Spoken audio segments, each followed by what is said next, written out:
மாண்புமிகு பேரவைத் தலைவர் அவர்களே, அயன் திருவள்ளுவர் அவர்களின் 121வது குறள், அடக்கம் அமரனுள் உய்க்கும், அடங்காமை ஆர் இருள் உயிர்த்துவிடும். பொருள்: யார் ஒருவர் அடக்கத்துடன் கூடிய நற்குணத்துடன் வாழ்கிறாரோ அவர் தானாகவே உயர்ந்த நிலையை அடைவர். அடக்கத்தை துறந்து தான் என்று நினைப்புடனும் ஆணவத்துடனும் வாழ யார் நினைக்கிறாரோ அவர் தன்னைத்தானே படுகொலியில் தள்ளிக்கொள்வார். நான் சுட்டிக்காட்டிய இந்த திருக்குறளில் முதல் வரி, வரலாற்று சிறப்புமிக்க பேரவையில் அடக்கத்துடனும் கம்பீரத்துடன் மாண்புமிகு தமிழ்நாடு முதலமைச்சர் எனும் அரியணையில் அமர்ந்திருக்கும் எங்கள் நிரந்தர தலைவரும் எங்கள் நிரந்தர முதலமைச்சருமான தளபதி அவர்களுக்கே கச்சிதமாய் பொருந்தும். அக்குறளில் அடுத்த 2 வரி இதே அவையில் அமர்ந்திருக்கும் பலருக்கும் பொருந்தும்.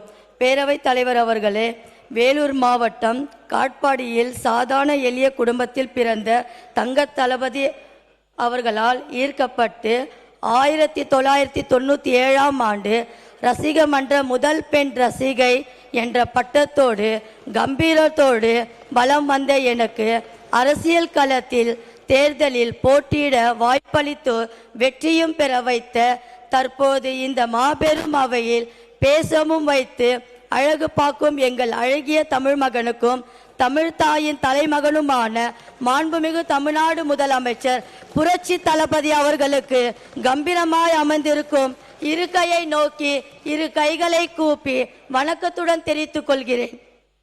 மாண்புமிகு தமிழ்நாடு புரட்சி தளபதி அவர்களுக்கு என் நன்றியை தெரிவித்துக் கொள்கிறேன். விசுவாசம் கலந்து முதற்கண் வணக்கத்தை தெரிவித்துக் கொள்கிறேன். எங்களின் அரசியல் வழிகாட்டி ஆசானுமான தளபதியின் நம்பிக்கையாளர் எங்கள் மாண்புமிகு அமைச்சர் திரு ஆனசார் அவர்களுக்கும் இந்த பேரவையில் என் நன்றியை தெரிவித்துக் கொள்கிறேன். மேலும் இந்த பேச வாய்ப்பளித்த பேரவைத் தலைவர் அவர்களுக்கும் அரசு தலைமை கொறடா அவர்களுக்கும் மாண்புமிகு அமைச்சர் அவர்களுக்கும் மாண்புமிகு சட்டமன்ற உறுப்பினர்களுக்கும் குறிப்பாக தலைவர் தளபதி அவர்களுக்கே அவருடைய முகத்துக்காக மட்டுமே என்னை நம்பி பெரிய மாபெரும் அளவை ராணிப்பேட்டை சட்டமன்ற தொகுதியில் மக்கள் அவர்களுக்கு நன்றியை தெரிவித்துக் கொள்கிறேன். இவை பேரவையில் என் முதல் உரையை தொடர்கிறேன். பிறப்புக்கும் எல்லாம் உயிருக்கும் என கொள்கையோடு வரலாற்று சாதனையாளர்களை கொள்கை தலைவராக ஏற்றுக்கொண்டு தமிழக வெற்றி கணம் எனும் அரசியல் கட்சியை தொடங்கி 3 வருடங்களில் இமாய அளவு வெற்றி பெற சென்ட் ஜார்ஜ் கோட்டையில் மட்டுமல்லது எவரெஸ்ட் சிகரம் வரை வெற்றி கொடியை நாட்டின் உலக அரசியல் தலைவர்களே யார் இந்த தமிழக முதல்வர் என்று உற்றும் நோக்கும் வகையில் மாண்புமிகு தமிழ்நாடு முதலமைச்சர் என்னும் அரியணையில் அலங்கரிக்கும் எங்கள் முதல்வரே, எங்கள் தலைவரே, ஒரு விரல் புரட்சி தொடங்கி அத்தனை விசில் சத்தத்தின் மூலம் கொள்ளையற்ற கொள்ளையர்களை கொத்தடிமை கூட்டங்களை கொத்தாக வெளியேற்றிய கெத்தாக கோட் சூட் அணிந்த அவையில் அமர்ந்திருப்பவர் எங்கள் புரட்சி தளபதி மாண்புமிகு முதல்வர் அவர்கள். அன்று மாண்புமிகு மாணவராய் திரையில் கண்டோம், இன்று மாண்புமிகு முதல்வராய் அவையில் கண்டோம். இந்த நேரையில் காணும் எந்த பாக்கியம் செய்தவோ எந்த தவம் செய்தவோம் தெரியலை, கடவுளுக்கும் நன்றி சொல்கிறோம். தளபதி அவர்களின் தலைமையில் இயங்கும் தமிழக வெற்றி கழகத்தின் ஆட்சி மக்கள் நலனுக்காக இயங்கும் ஆட்சி, உண்மையான மக்கள் ஆட்சி, தூய்மையான ஆட்சி, மிக சிறப்பான ஆட்சி, ஊழலற்ற ஆட்சி, பெண்களுக்கு எந்த அளவு முக்கியத்துவம் அளித்துள்ளன இந்த ஆட்சியில் என்பதற்கு என்னை போன்ற பல பெண்களும் இந்த அவையில் அமர்ந்திருப்பதே சாட்சி. வாயால் வடை சுற்றும் காலம் மாறி சுட்ட வடையை சுவையான வடையை சுட சுட கையில் கொடுக்கும் காலம் இது. தமிழக மக்களுக்கு நல்லதொரு பொற்காலம் இது. பார்ட்டி ஃபண்ட் எனும் வார்த்தையை அடியோடு அழித்து ஒழித்த எங்கள் டிவிகேயின் பார்ட்டி லீடரே, கம்பீர லீடரே, உங்களை வாழ்த்த வயதில்லை, வணங்குகிறோம். லீவ் எடுக்காமல் மக்கள் பணியாற்றும் எங்கள் ஒப்பற்ற தலைவரே, பேசுங்கள் முதல்வரே என்கின்ற ஒரு கூட்டம் அதை ஏற்ற தாங்கள் பேச ஆரம்பித்தவுடன் ஓடு ஓடு ஓடு என தெரித்து வெளியே ஓடுகிறது அக்கூட்டம். இந்த மாபெரும் பேரவையில் வரலாற்று சிறப்புமிக்க பல சாதனைகளை மக்களிடையே அடையாளம் காட்டியது இந்த பேரவை. அதற்கு மாண்புமிகு பேரவை நீங்களும் ஒரு சாட்சி. இந்த வரிசையில் தற்பொழுது மாண்புமிகு முதல்வராய் சரித்திர சாதனையாக அமர்ந்திருக்கும் எங்கள் முதல்வரே, உங்களை தமிழ்நாடு கொண்டாடும் மட்டுமல்லாமல் இந்திய அளவில் கொண்டாடி கொண்டிருக்கிறது. தன்னந்தலியாய் நின்று கோடிக்கணக்கான மக்களின் மனதில் புகுந்தவர், நேர்வழி நடந்தவர், நேர்மையாக எடுத்துக்காட்டாய் திகழும், பல சோதனைகளை கடந்து சாதனையாக மாற்றி காட்டுவர் எங்கள் தலைவர்.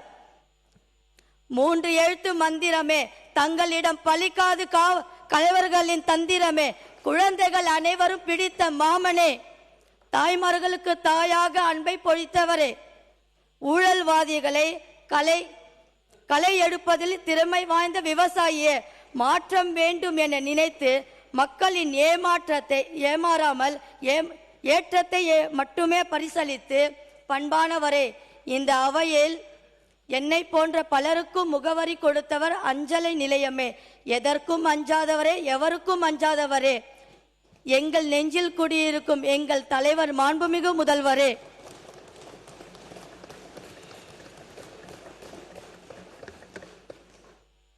அனைத்தையும் துறந்து தலைவா, நீ நிரந்தர முதல்வா, தங்களை நீரோடி வாழ்க வேண்டும் என எல்லாம் வரை இறைவனிடம் வேண்டிக் கொள்கிறேன். அன்று நமது தலைவரின் தாயார் திருமதி சோபாமா அவர்கள் பாடிய பாடல் வரிகள், ஏழைங்க பாலைங்க நினைச்சு போட்டா நாளைக்கு நீங்களும் சிஎம் தான், ஏழைங்க பாலைங்க நினைச்சு போட்டா நாளைக்கும் சிஎம்மும் நீங்க தான் என்று பாசத்தின் தாய் வாக்கு பலித்தது, மக்களின் மனமும் குளித்தது. அந்த தாய்க்கும் என்னோட மனமாத நன்றியை தெரிவித்துக் கொள்கிறேன். மாண்புமிகு பேரவைத் தலைவர் அவர்களே, எனது ராணிப்பேட்டை சட்டமன்ற தொகுதியில் மக்கள் சார்ந்த ஒரு சில கோரிக்கைகள் உங்கள் மூலமாக தெரிவித்துக் கொள்கிறேன். ராணிப்பேட்டை சட்டமன்ற தொகுதியில் உள்ள பிஞ்ச் ஏரிய தூள்வாரிய மக்கள் பயன்பாட்டுக்கு கொண்டு வர வேண்டும்.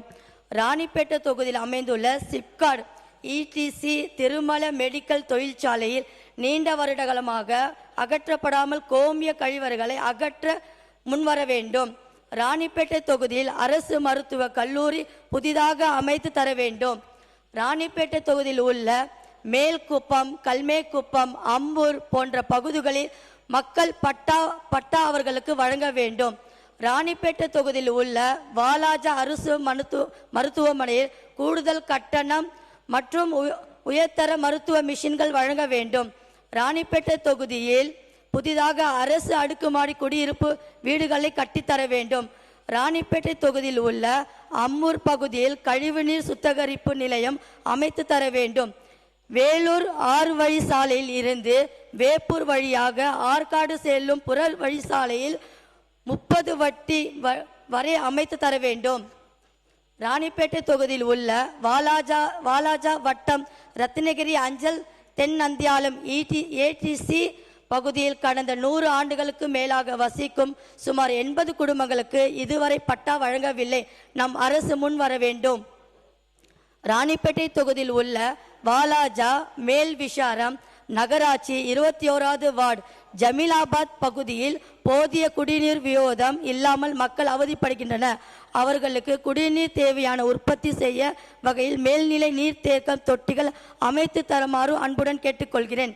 ராணிப்பேட்டை தொகுதியில் உள்ள வாலாஜா தாலுகா புரசான் மேட் 1 மற்றும் 2வது வார்டு தெரு முத்துக்கொள்கை 7வது வார்டில் சுமார் 450 குடும்பங்கள் வசிக்கின்றன. அவர்களுக்கு இடுகாடு இடம் வசதி இல்லாமல் இறுதி சடங்குகள் செய்ய சிரமமாகின்றன. அந்த இடத்தில் அவர்களுக்கு மாற்று இடமாக அரசு புறம்போக்கு நிலத்தை ஆய்வு செய்து அவர்களுக்கு தேவையான இடு சடங்குகளை செய்த இடம் ஒதுக்க வேண்டும்.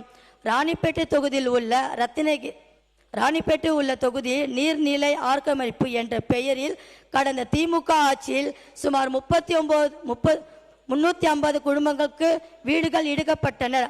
அந்த இடத்தில் அமைச்சராகவும் இருந்த வாக்குறுதிகளை கொடுத்து அங்க இருக்கிற மக்களை நான் ஆட்சியில் அமைந்தவுடன் உங்களுக்கு அந்த இடத்தை நான் மீட்கு கொடுக்கிறேன் என்று அன்று இருந்த ஆட்சியில் சொல்லியிருந்தார். ஆனால் அங்கு இருக்கிறவர்களுக்கு அந்த இடம் கொடுக்கவில்லை.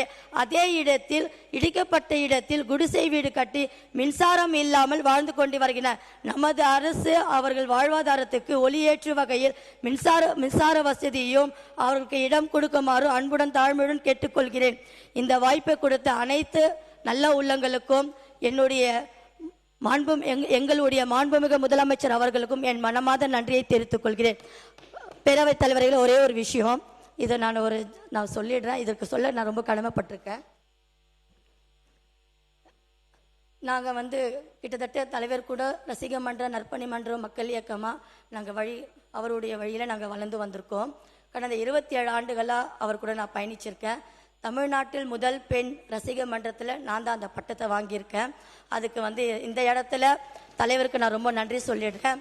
அது இல்லாமல் எங்களை வழிகாட்டி எங்களுடைய தளபதி அவர்களின் நம்பிக்கை பொதுச் செயலாளர் அவர்கள் எங்களை வழிகாட்டியா அடுத்தடுத்த இடத்துக்கும் அவர் தான் எடுத்துகிட்டு போய் என்ன மட்டும் இல்லாமல் எங்களை மாதிரி பெண்களுக்கும் ஒரு முக்கிய இடத்தை கொடுத்து எல்லாருமே இந்த இடத்துல நிற்க வச்சுருக்காங்க.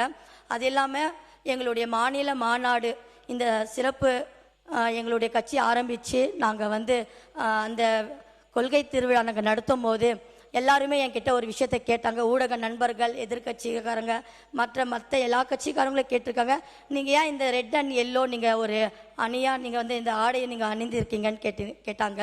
அப்போ நான் அவங்ககிட்ட சிரிச்சுட்டே அமைதியாக எந்த பதிலுமே சொல்லலை. இதுக்கு அது பதில் சொல்கிறதுக்கு, தலைவர் முன்னாடி சொல்கிறதுக்கு ஒரு வாய்ப்பு எனக்கு கடவுள் கொடுத்துருக்குறாரு. ஏன் அப்படி நான் சொல்கிறேன்னா, எந்த அரசியல்வாதிகளும் எந்த அமைப்பில் இருக்கிறவங்களும் இஸ்லாமிய பெண்ணுக்கு முதல் இடம் கொடுத்தது இல்லை.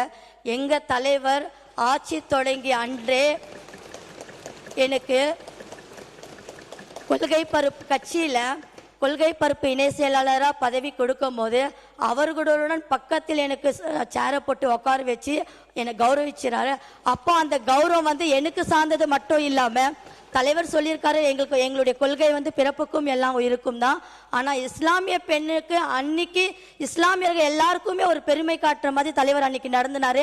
அன்னைக்கு நான் முடிவு பண்ண எந்த கட்சிக்காக நான் இந்த இடத்துல நான் வந்தனோ, தலைவர் கூட நான் இருக்கிறேனோ, நான் சாகர மட்டும் இந்த ஆடை தான் நான் அணிந்து இருப்பேன். இது என்னுடைய அடையாளம்ன்றது நான் பெருமையுடன் தெரிவித்துக் கொள்கிறேன். ஒரே ஒரு விஷயம்,